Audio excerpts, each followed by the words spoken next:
Mac. Yankees.com.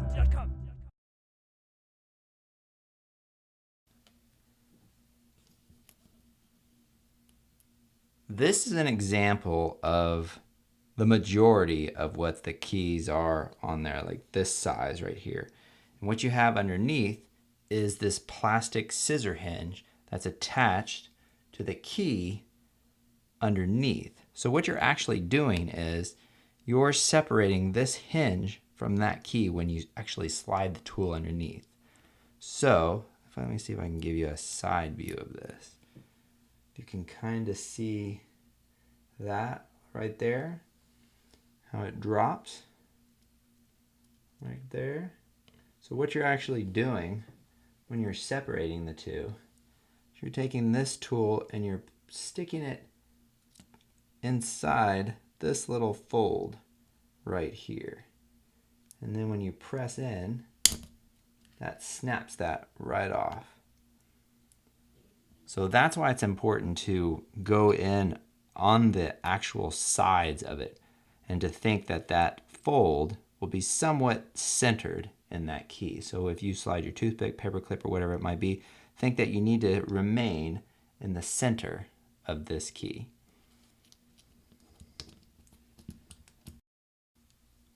We're going to remove the tab key.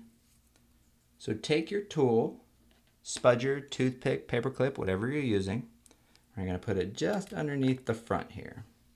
We're going to just start prying it up just enough where it's kind of like you're peeking inside a pizza box.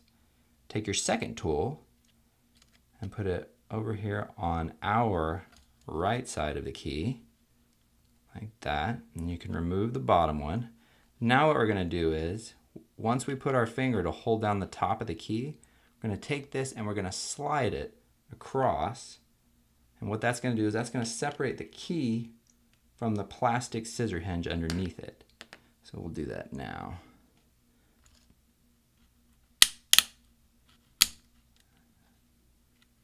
And, oh, didn't quite. So we've separated it from the plastic hinge. Now you'll notice there's a metal clip in here that it's also attached to.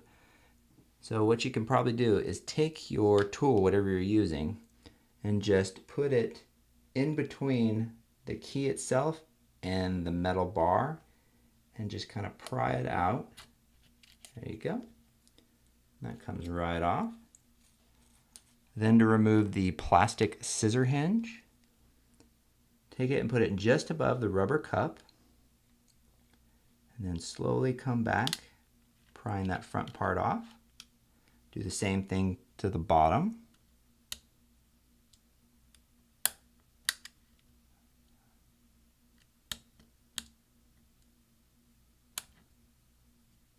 Oh, that didn't seem to work actually. Oh, look, came right out. Huh, that's interesting. Normally it just comes right out. Let's see what we did wrong there. Snap that in. Now let's try it again.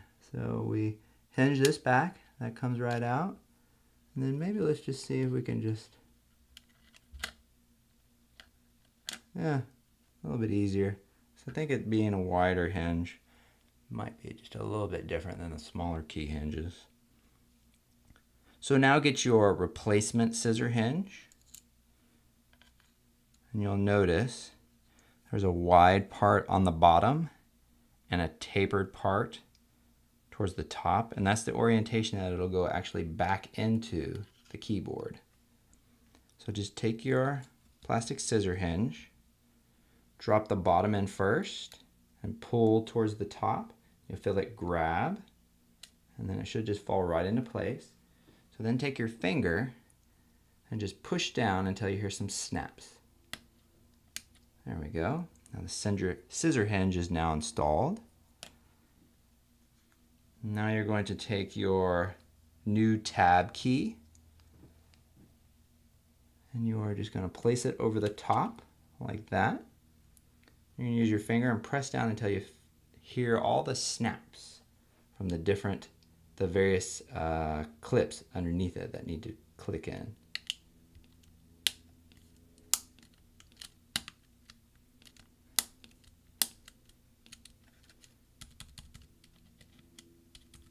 There we go.